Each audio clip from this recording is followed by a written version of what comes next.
அது ஒரு நீங்க இப்ப கேக்குறீங்க, உங்களுக்கான செய்தி, உங்களுக்கு மக்களுக்கு செய்தி சொல்லணுங்கிறது உங்களோட பேசுறேன். தனிப்பட்ட முறையில் நீங்க அடுத்தவர் படுக்கையறையை எட்டி பாக்குறது அநாகரிகமோட தெரியலன்னா கஷ்டம். நான் எங்க இதுக்குள்ள சொல்லுவேன், செத்துட்டு ஜெயிச்சுட்டு வா, செத்து போன்னு சொல்றது என் தம்பி தங்கிட்ட நான் உரிமையோட சொல்லுவேன்.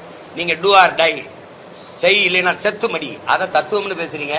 அதே நான் என் தம்பி தங்கச்சிகிட்ட எங்க பிள்ளைகள்கிட்ட சொன்னா அதை அப்படிலாம் பேசுறாரு. அது உனக்கு பிரச்சனையா? உனக்கு பிரச்சனையா? கட்சியில சொல்றதான் இரு, இல்லைன்னா போ. எந்த கட்சிக்கே போறதுக்கு என் தம்பி கட்சிக்கு போன்றேன். அவனும் முதல்ல அடுப்புலால சேர்த்துக்கிறணும்ல. அவன் சேர்த்துக்க மாட்டான்னு தெரிஞ்சுதான் சொல்றேன். அதெல்லாம் வேணாங்க, எங்க அண்ணனே அந்த பாடுபடுத்திருக்கியே, என்ன பாடுபடுத்தியெல்லாம் போகட்டுவான். அது சும்மா சொல்றதுதான், செல்லமா சொல்றதுதான்.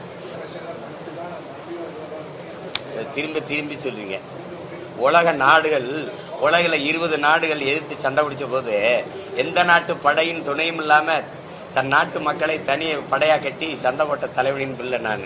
எனக்கு இந்த அவனை சேர்த்துக்க இவனை சேர்த்துக்கல, என்னோட என் தலைமை ஏற்று எனக்கு ஒரு தலைவன், எனக்கு ஒரு தத்துவம், எனக்கு ஒரு கனவு, எனக்கு ஒரு நோக்கம் இது இருக்கு. எனக்கு என் மொழி இனத்தை முன்னிறுத்தி கட்டமைக்கப்படுகிற அரசியல், வேளாண்மையை முன்னிறுத்தி கட்டப்படுகிற தற்சார்பு, பசுமை, தாய்மை, பொருளாதாரம் எல்லாம் எனக்கு இருக்குது.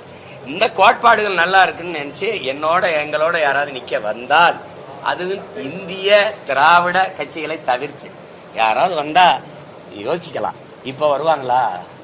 வரமாட்டாங்க. ஏன்னா கூட்டணின்னு சீட்டு எவ்வளவு, நோட்டு எவ்வளவு, அது என்கிட்ட இல்லை. என்கிட்ட 2 பெட்டி, நோட்டு பெட்டி, சீட்டு பெட்டி, 2 பெட்டி நம்மகிட்ட இல்லை. அதனால அதை விட்டுட்டு வேற ஏதாவது கேள்வி இருந்தா, ஆக்கப்பூர்வமா நல்ல கேள்வி ஏதாவது இருந்தா கேள்வி.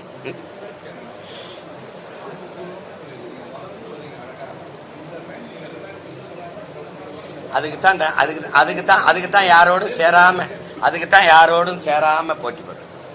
சரி, இப்ப நான் உங்ககிட்ட கேட்கிறேன், எல்லாரும் யாரோட நான் கூட்டின்னு வைக்கலாம்?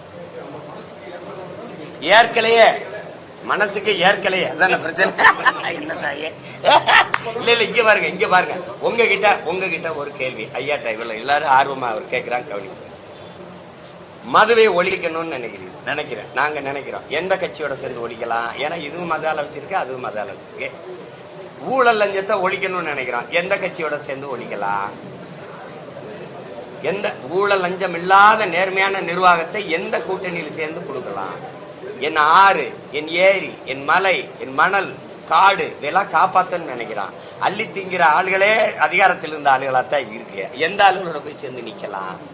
அங்கேயும் இருட்டு, இங்கேயும் இருட்டு, அங்கேயும் திருட்டு, இங்கேயும் திருட்டு, அங்கேயும் ஊழல், இங்கேயும் ஊழல், அங்கேயும் லஞ்சம், இங்கேயும் லஞ்சம். அப்புறம் அதுல போய் எங்க போய் பேசிக்கிறது? நேர்மைக்கு உண்மைக்கு 2 பக்கமும் பஞ்சம். அதனால நாங்க இங்கேயே தஞ்சம், மக்களோட தஞ்சம். என்னங்கம்மா? அவ்வளவுதான். அதை விட்டுருங்க. அது ரொம்ப பழைய செய்தி. திரும்ப திரும்ப ஒரே இத சொல்லி அது வெறுப்பா இருக்கும். நான் வரல, என்னை விட்டுருங்கன்ட்டல்ல. என்னங்கம்மா, இந்த ஆட்டம் எனக்கு வரல, விட்டுருங்க.